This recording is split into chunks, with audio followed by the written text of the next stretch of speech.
Imagine a single flower that you can purchase for just $2, yet it possesses the power to eliminate virtually every species of insect the moment it touches them. We are talking about mosquitoes, cockroaches, ants, flies, fleas, bedbugs, and body lice. Astonishingly, it accomplishes this absolute destruction without causing the slightest harm to mammals, birds, or fish when applied at standard concentrations. Furthermore, a single application can permanently ward off insects from a treated space for weeks. This is not some synthetic chemical concoction that insect populations will simply build an immunity to within 3 to 5 years of hitting the market. It is also not a petroleum-based derivative that stubbornly accumulates inside human fatty tissues, eventually finding its way into the breast milk of mothers who have never even handled agricultural pesticides in their lives. It is, quite simply, a flower. To be highly specific, we are talking about the dehydrated flower heads of Chrysanthemum cinerarifolium, commonly known as the Dalmatian Daisy. Hidden within these petals is a unique family of botanical compounds known as pyrethrins. These natural chemicals target the sodium ion channels within the nerve cell membranes of insects with such devastating precision and lethality that the bug will die within minutes of physical contact. Meanwhile, if a mammal is exposed to that exact same concentrated dose, they will experience absolutely nothing more than a faint tingling sensation on their skin. The global pesticide industry is a massive machine generating over $80 billion in revenue every single year.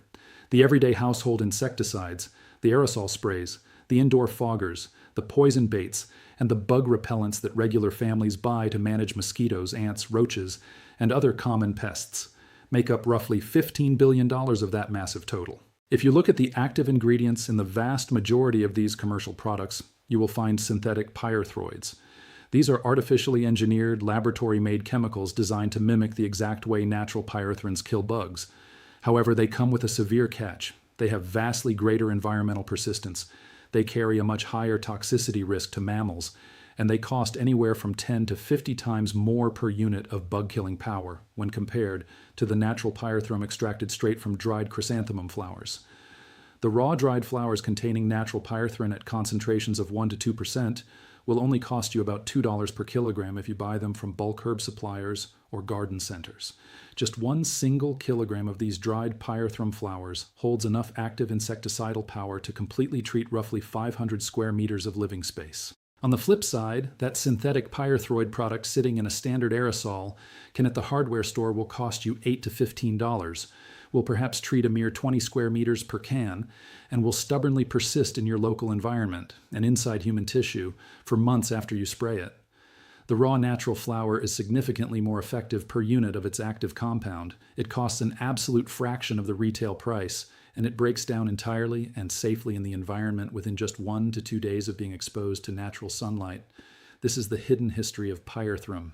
It is the botanical, flower-based insecticide that ancient Persian soldiers relied on 2 millennia ago, the exact same plant that helped win major military campaigns in the Pacific, and the miracle solution that the $80 billion pesticide empire quietly replaced with synthetic knockoffs that are more dangerous, far more expensive, and stubbornly persistent. And they did it all for one simple reason. A garden flower that anyone can grow in their backyard cannot be patented. Welcome. If this kind of hidden knowledge matters to you, make sure to subscribe and hit the notification bell. This is where we force open the vaults that industries have tried to lock shut. Now, let me take you all the way back to exactly where this story begins. Transport your mind to the rocky, mountainous terrain of ancient Persia 2,000 years ago. The Chrysanthemum cinerarifolium plant, a modest, white-flowered botanical, grew completely wild across the harsh hillsides of the Caucasus region and along the Dalmatian coast of what we now call Croatia. Local populations living in these regions had long observed a fascinating phenomenon. When the dried flowers of this plant were scattered around their sleeping quarters, biting insects stayed far away. By the 1st century BC, Persian soldiers deployed on military campaigns across the Caucasus fully integrated dried pyrethrum flowers into their standard camp hygiene routines. They routinely scattered the crushed flower heads around their tents and actively used the botanical dust to treat their uniforms and bedding against rampant body lice.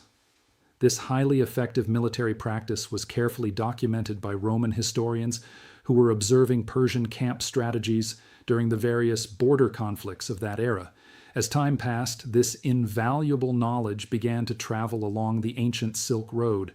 Ancient Chinese historical texts dating back to the Han Dynasty period, roughly 200 BC to 200 AD, meticulously document the application of a plant they referred to as chochu.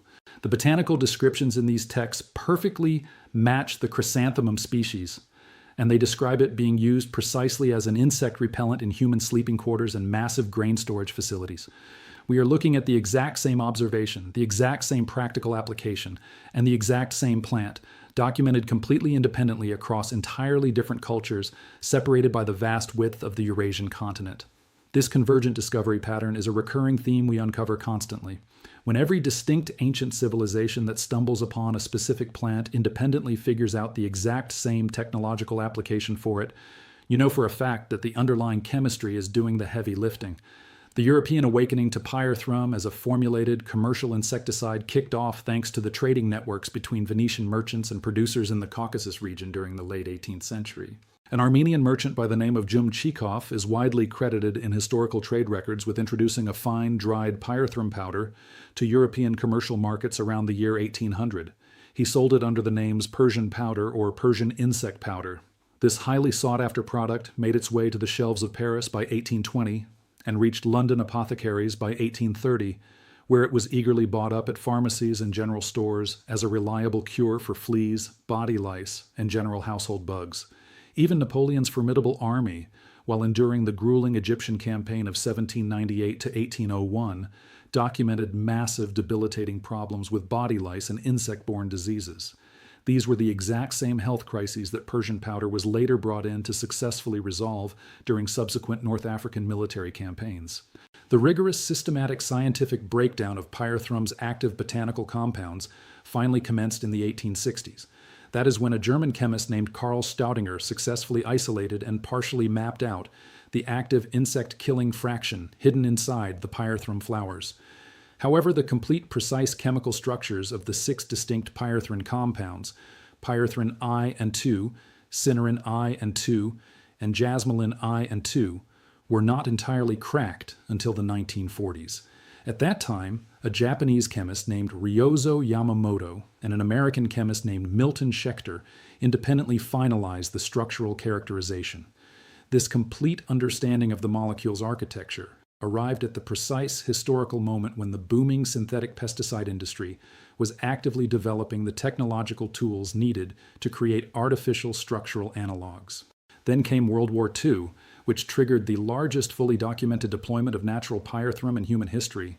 The Pacific Theater confronted the Allied military forces with an insect-borne disease crisis of a truly catastrophic magnitude. Malaria, dengue fever, typhus, and scrub typhus, all vicious diseases transmitted by flying and biting insect vectors, were responsible for causing more Allied casualties in the Pacific throughout 1942 and 1943 than actual Japanese military combat. The solution deployed by the U.S. military was natural pyrethrum. Every single soldier stationed in the Pacific Theater was standard-issued small tins of pyrethrum powder for their own personal use. Liquid pyrethrum sprays were aggressively applied to military encampments on a strict, scheduled basis, and pyrethrum-treated sleeping nets became an absolute requirement. By the year 1944, the devastating casualties from insect-borne diseases had been slashed by over 70% from their terrifying peak in 1942. Natural pyrethrum, tested in the most grueling, demanding real-world deployment in recorded history, arguably saved more Allied lives than almost any other single medical or tactical intervention of the entire war. But then the timeline shifted. In 1949, a Swiss chemist named Paul Mueller was awarded the prestigious Nobel Prize in Physiology or Medicine for his discovery of the insecticidal properties of DDT. This was a purely synthetic compound. It was fully patentable. It could be manufactured endlessly at massive industrial scales, and it was infinitely more persistent in the natural environment than delicate natural pyrethrum. The global pesticide industry immediately pivoted hard away from natural pyrethrum and rushed toward these highly profitable synthetic alternatives. The unassuming garden flower that had effectively won the Pacific War was quietly and deliberately moved to the bottom shelf of history. Now, let me break down the exact biological reasons why pyrethrum instantly kills insects while leaving mammals essentially untouched, and exactly why those artificial synthetic alternatives are drastically more dangerous than the chemical industry is willing to admit. Both insect nervous systems and mammalian nervous systems operate on the exact same fundamental architectural blueprint. They rely on neurons that communicate with one another through rapid electrochemical signals. These signals are controlled by sodium ion channels that snap open and close to let the impulses pass through. The natural pyrethrin compounds work their magic by physically binding to these sodium ion channels exclusively in the nerve cell membranes of insects, forcibly wedging them into an open position. Under normal circumstances, a sodium channel will open for just a fraction of a millisecond to initiate a nerve impulse, and then instantly snap shut. Pyrethrins physically block that closing action. This triggers continuous, unstoppable nerve firing, a biological state known as repetitive discharge. This catastrophic neurological overload produces total muscular paralysis, violent convulsions, and inevitable death in insects within mere minutes of an effective dose. The most critical question here is why this horrifying mechanism is so incredibly lethal to a bug, yet essentially non-toxic to a mammal exposed to the exact same concentration. The answer lies in three completely independent biological factors that perfectly combine to create Pyrethrum's extraordinary natural selectivity. First, the microscopic physical structure of an insect's sodium channels is fundamentally different from a mammalian sodium channel. These tiny architectural differences make the insect's channels roughly 1,000 times more sensitive to pyrethrin binding. The precise concentration of spray that completely saturates and disables a mosquito's sodium channels has almost zero effect on mammalian channels because our biological binding affinity is 1,000 times weaker. Second, mammals possess the ability to metabolize and destroy pyrethrins incredibly rapidly and efficiently through specialized liver enzyme systems. Specifically, the cytochrome P450 enzymes and esterases circulating in our bodies aggressively hunt down and break the pyrethrin molecules apart into completely inactive, harmless metabolites within just hours of exposure. Insects completely lack these highly efficient internal detoxification pathways. Once pyrethrins breach an insect's body, they remain fully active for much longer because the bug's biology simply cannot break the toxins down fast enough to survive the rapidly accumulating neurological damage. Third, internal body temperature plays a massive role. The chemical binding of pyrethrin to sodium channels is vastly more efficient at much lower temperatures, a scientific phenomenon referred to as a negative temperature coefficient. Insects are ectothermic, meaning their internal body temperatures drop to match the ambient temperature of their environment. Mammals, on the other hand, are endothermic, constantly maintaining a hot internal body temperature of roughly 37 to 38 degrees Celsius. This naturally higher mammalian body heat physically degrades the pyrethrin binding efficiency. When added to the structural and metabolic advantages, this high body heat provides a third, incredibly robust layer of natural immunity. Finally, the environmental fate of natural pyrethrins completes this incredible safety profile. Natural pyrethrin compounds are highly photolabile, meaning they are violently allergic to sunlight. They break down and shatter rapidly when exposed to the ultraviolet rays of the sun through a process called UV-induced oxidation. If you spray pyrethrin outdoors, it will completely degrade into harmless, inactive byproducts within 1 to 2 days of sunlight exposure. If you apply it indoors, totally away from direct sunlight, it will persist for a slightly longer window, usually several days up to 2 weeks, before naturally falling apart. There is absolutely zero environmental accumulation. It does not bioconcentrate as it moves up the food chain, and there is no dangerous persistence in our groundwater or soil beyond that short days to weeks time frame. Conversely, synthetic pyrethroids, those laboratory-engineered structural clones of pyrethrins that entirely dominate the commercial bug spray market today, were deliberately designed by chemists to overcome pyrethrin's rapid environmental degradation. Chemicals like permethrin, cypermethrin, deltamethrin, and all the other synthetic pyrethroids have been molecularly modified to specifically resist the very UV degradation that makes natural pyrethrin so safe. Because of this artificial tweaking, they stubbornly persist in the natural environment for weeks or even months instead of just a few days. They viciously bioaccumulate in aquatic invertebrates, building up at toxic concentrations that utterly disrupt fragile aquatic food webs. In fact, they are officially classified as highly toxic to fish and aquatic life at concentration levels that natural pyrethrin could never even achieve in real-world use because the natural version degrades too fast. Furthermore, their artificial persistence applies inside mammalian tissue as well.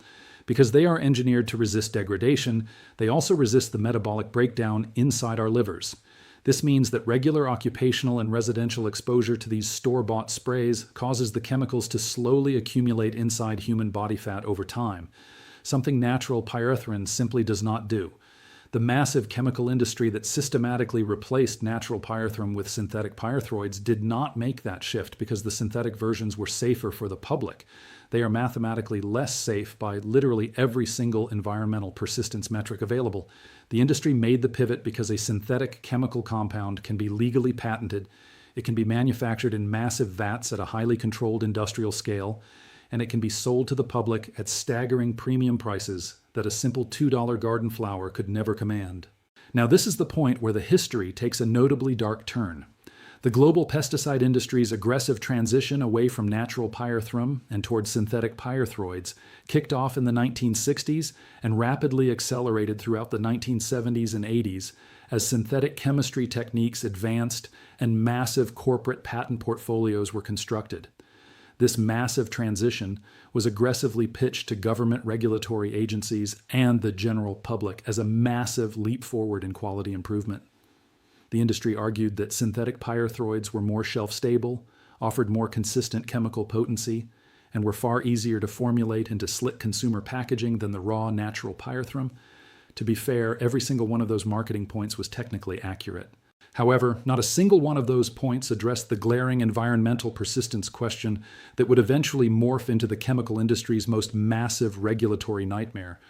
Meanwhile, the legitimate commercial pyrethrum flower industry, which was primarily centered in Kenya, Tanzania, and Australia, nations that collectively farmed and produced over 90% of the world's natural pyrethrum supply, was systematically and ruthlessly marginalized as synthetic pyrethroids swallowed the entire household insecticide market whole. The pyrethrum farming industry in Kenya, which had proudly stood as the nation's third largest agricultural export sector throughout the 1970s, suffered a catastrophic decline in the 1980s and 90s as these cheap synthetic alternatives entirely undercut their global market share. This massive economic displacement was absolutely not driven by the flower being an inferior product. It was entirely driven by the ruthless economics of patent protection laws. The massive corporations manufacturing synthetic pyrethroids could confidently charge premium retail prices because they were protected by legal patents, while the natural pyrethrum farmers were forced to compete at the bottom of the barrel as a basic agricultural commodity. If you look closely at the regulatory history of synthetic pyrethroids, it perfectly illustrates how the chemical industry handles its own environmental liabilities. As damning scientific evidence began piling up throughout the 1990s and early 2000s, proving that synthetic pyrethroids were inflicting severe, irreversible damage to aquatic ecosystems, particularly devastating freshwater invertebrates and native salmon populations in the streams of the Pacific Northwest, regulatory agencies in the United States, the European Union, and Australia finally started stepping in to restrict their usage in areas with high aquatic runoff risks. But the chemical industry's response to these bans was not to admit defeat and return to the infinitely safer, less persistent natural pyrethrum. Instead, they simply rushed back to the lab to develop next-generation synthetic pyrethroids. These new artificial chemicals featured slightly modified degradation profiles, carefully engineered to barely satisfy the specific new regulatory loopholes, while fiercely protecting their highly profitable commercial structure of synthetic manufacturing and ironclad patent protection. Today, the household insecticide market's clever response to the public's growing justified fear of synthetic chemical exposure has been the launch of slick new product lines aggressively marketed as all-natural, botanical, or plant-derived. These are products strategically designed to command massive premium prices while keeping the consumer hooked on the retail cycle. The shocking truth is that many of these expensive botanical products contain the exact same natural pyrethrin extracted from chrysanthemum flowers, the exact same compound you can buy in raw dried form for $2 a kilogram. The companies simply blend it with cheap carrier oils, add some chemical stabilizers, and slap on slick marketing language that frames the spray as an innovative, cutting-edge natural breakthrough, rather than admitting it is a traditional, unpatented remedy that humans have had open access to for 2,000 years. They take a $2 garden flower, wrap it in trendy sustainability marketing, and sell it right back to you at $15 to $25 for a single liter of spray. You simply cannot patent a flower. You cannot monopolize or control the agricultural supply chain of a resilient plant that grows wild across the Caucasus, the Dalmatian coast, the fields of Kenya and Tanzania, and in literally any temperate backyard garden where an everyday citizen decides to drop some seeds in the dirt. You cannot construct a billion-dollar patent-protected recurring revenue stream relying on a basic organic compound that any regular consumer can extract in their own kitchen using nothing more than dried flower heads, a bowl of warm water, and a kitchen strainer. The pesticide industry's $80 billion annual monopoly completely depends on you remaining totally ignorant of this fact. But thankfully, this ancient knowledge managed to survive. It survived out in the fields of strict organic farms, it survived buried in the pages of old military survival manuals, and it survived in the backyards of everyday gardeners who simply never stopped planting it. The strict organic agriculture industry has fiercely maintained natural Pyrethrum as one of its primary, highly approved insecticides because it perfectly meets their most fundamental organic certification requirements. It is a 100% naturally occurring botanical compound that aggressively does its job and then degrades rapidly, leaving zero toxic environmental footprint. The USDA National Organic Program officially approves natural pyrethrin for heavy use on certified organic food crops. Massive commercial-scale organic vegetable producers operating in California, the Pacific Northwest, and across Europe heavily rely on pyrethrum-based sprays as their absolute primary line of defense for controlling aphids, thrips, whiteflies, and countless other destructive crop pests. The organic farming community's meticulously documented reliance on Pyrethrum across thousands upon thousands of acres of highly regulated, certified organic crop production provides an undeniable, real-world performance record that absolutely no sterile laboratory study could ever replicate. Pyrethrum works with devastating reliability, it degrades incredibly cleanly, and it leaves absolutely zero detectable chemical residue on the harvested food crops within 48 hours of being sprayed. Even the mighty U.S. military never actually abandoned natural Pyrethrum after their victories in World War II. If you read the official military specifications for treating bed nets, even the modern permethrin-treated nets that eventually replaced the old Pyrethrum-treated ones in standard military-issue kits, they still officially acknowledge natural pyrethrin as the ultimate reference compound. It is the gold standard against which all new synthetic chemical alternatives must be evaluated. The U.S. Army Research Institute for Infectious Diseases, the agency responsible for rigorously evaluating insecticides for troop use, has published extensive comparative studies testing natural pyrethrin directly against synthetic pyrethroids for personal soldier protection.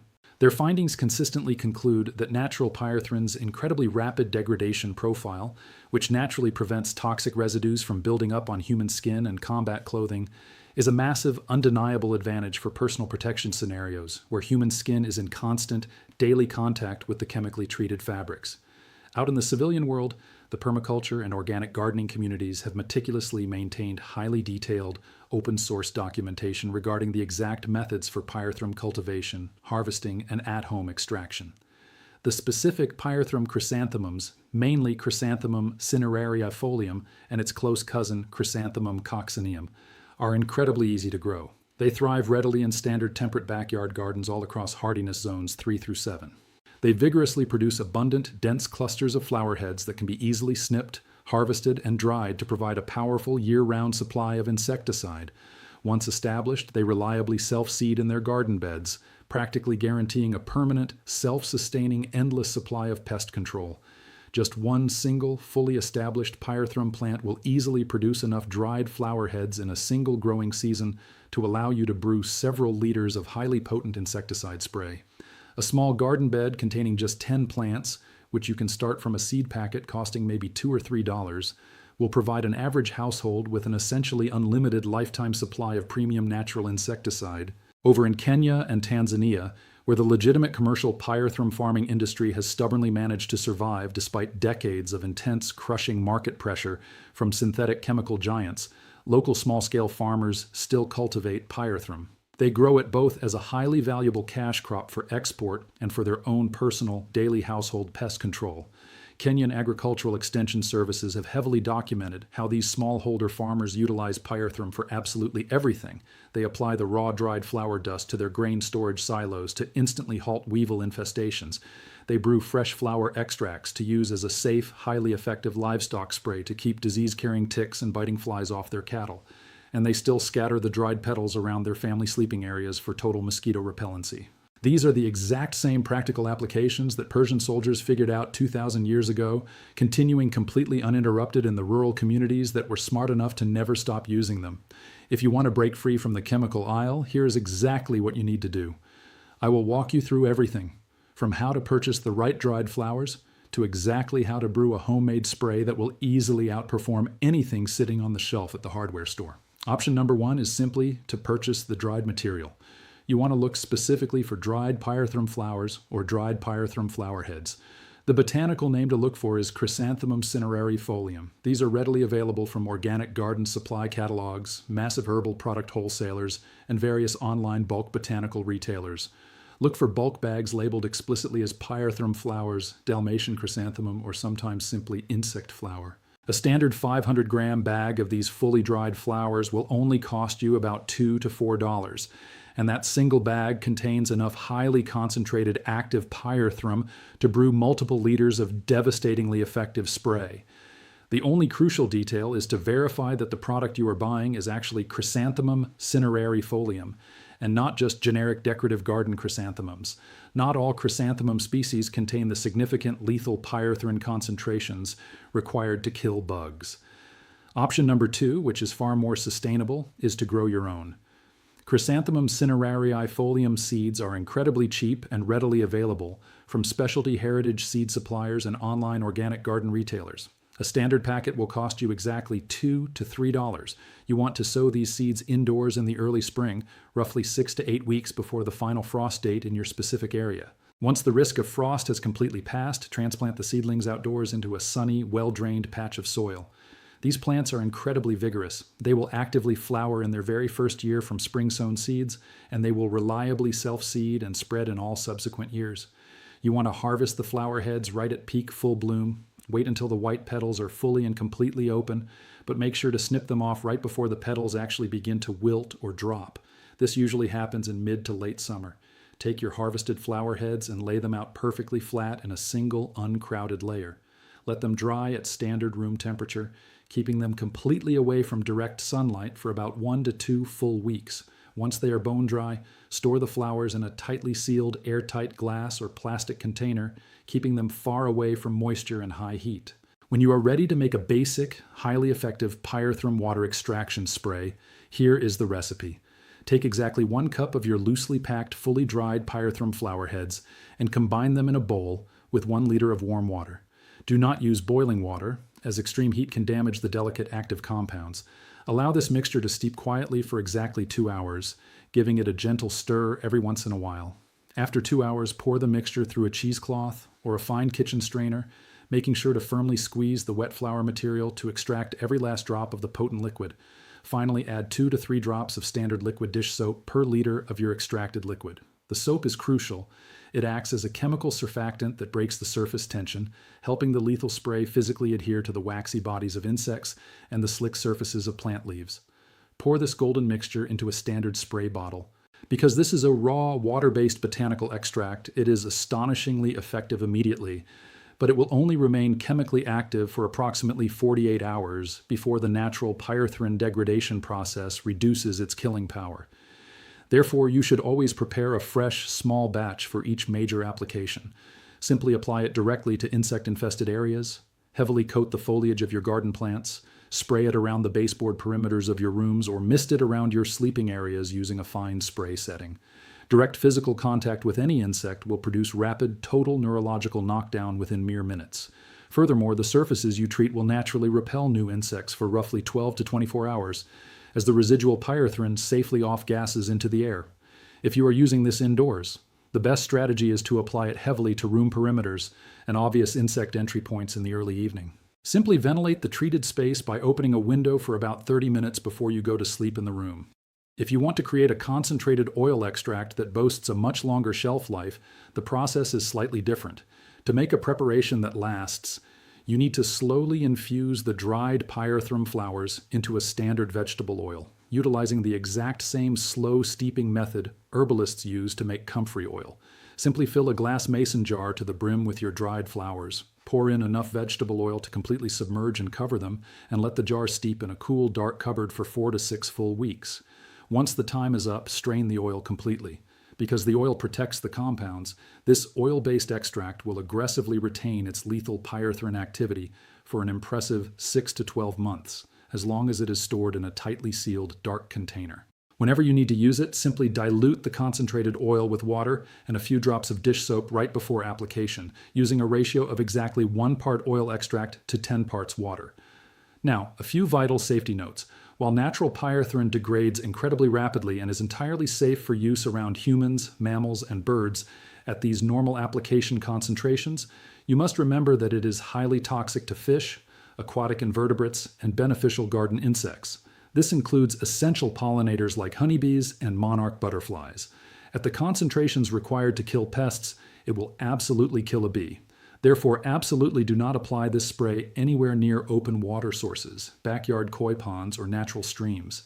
If you are using it in a garden with flowering plants, you must apply it very early in the morning or late in the evening when the sun is down and the bees are far less active. Additionally, always allow the surfaces you treat to completely air dry before allowing your pets or young children to come into physical contact with them. It is also highly important to note that felines are uniquely biologically sensitive to pyrethrin compounds, much more so than dogs. If you own cats, you must ensure you allow for heavy air ventilation and complete surface drying before you grant your cat access back into any treated indoor area. Let's do a final brutal cost comparison. If you buy a 450-gram aerosol can of name brand synthetic ant and roach killer, you will pay roughly $6 to $9. It is completely synthetic pyrethroid based. It will cover a maximum of maybe 20 square meters per can, and those toxic chemicals will stubbornly persist in your home environment for weeks. If you opt for the trendy, natural pyrethrin spray sold by a commercial botanical lifestyle brand, you will pay a staggering $15 to $25 per liter. That expensive bottle contains natural pyrethrin hovering at roughly a 0.1% concentration. However, if you simply brew your own home-prepared Pyrethrum spray directly from $2 bulk-dried flowers, your actual materials cost drops to an unbelievable 20 to 50 cents per liter. Your homemade brew will contain the exact same natural pyrethrin at a highly lethal 0.05 to 0.15% concentration. It works just as well, it costs pennies, and it safely degrades into nothingness within 48 hours, leaving zero environmental persistence. Before we completely close the book on this topic, I want you to seriously think about what the term insecticide resistance actually means in the real world. The massive pesticide industry's standard, predictable response to insecticide resistance, which is the inevitable progressive biological adaptation by target insect populations to survive commercially applied synthetic chemicals, is always to rush back to the lab to develop brand new compounds. They invent a new chemical synthesis route, they file a brand new patent, they unveil a new active ingredient, they launch a massive new marketing campaign, and they unlock a massive new stream of revenue. This endless spinning cycle of chemical resistance development, followed by new product introduction, has literally been the pesticide industry's primary financial growth engine for the last 70 years. To them, every single new genetically resistant insect population is not a failure. It is a highly lucrative new product opportunity. Yet natural pyrethrum has been in continuous heavy human use as a lethal insecticide for 2,000 uninterrupted years. In all that time, across all those centuries, there is not a single legally documented case of any insect species anywhere on Earth successfully developing a genetic resistance to natural pyrethrin under normal field conditions. The biological reason for this absolute undefeated streak is well understood by modern entomologists. Insects manage to develop rapid resistance to synthetic pyrethroids because the bugs only have to develop very specific single genetic mutations to bypass those overly simplified, modified synthetic molecules. Natural pyrethrin, however, is a wildly complex, naturally occurring botanical cocktail of 6 distinctly different active compounds. Each one of those 6 compounds possesses a slightly different biological binding profile. This naturally chaotic complexity presents a moving resistance target that is mathematically and biologically significantly harder for an insect species to genetically evolve around compared to a single static synthetic lab compound. The exact same natural principle that makes natural pyrethrin so incredibly difficult and messy to adapt for mass industrial production, its brilliant chemical complexity, is the exact same thing that makes it virtually immune to insect resistance evolution. The $2 flour that ancient Persian soldiers casually scattered inside their canvas tents 2,000 years ago remains exactly as devastatingly effective today against every single insect species those ancient soldiers ever encountered. Why? Because the bugs have had 2 entire millennia to try to evolve a biological defense mechanism against this flour, and they have utterly failed to manage it. Meanwhile, the patented synthetic chemical compounds that the industry forced upon us as replacements have been in commercial agricultural use for barely 40 years, and they are already experiencing massive, widespread failure due to heavy resistance in multiple mosquito and agricultural pest populations all across the globe. The chemical replacement did not improve the outcome for the consumer, and it certainly did not improve the outcome for the environment. All it did was massively improve the corporate revenue model. But some hidden knowledge never truly disappears, no matter how hard an industry tries to bury it. It still grows totally wild on the sun-baked hillsides of Dalmatia and the rugged Caucasus Mountains. It thrives in the small, carefully tended gardens of Kenyan's smallholder farmers. It sits quietly inside the cheap seed packets sold by organic garden suppliers. And it lives on in the historical muscle memory of every single Allied soldier who was handed a tin of Pyrethrum powder right before storming a Pacific Island beach in 1943. If this deep dive has convinced you to finally add a $2 seed packet to your garden plans this spring, subscribe to the channel and share this information right now. Every single time you share this, you create a permanent crack in that $80 billion wall. And every single subscription keeps us digging relentlessly into the hidden vaults they confidently thought were sealed away forever.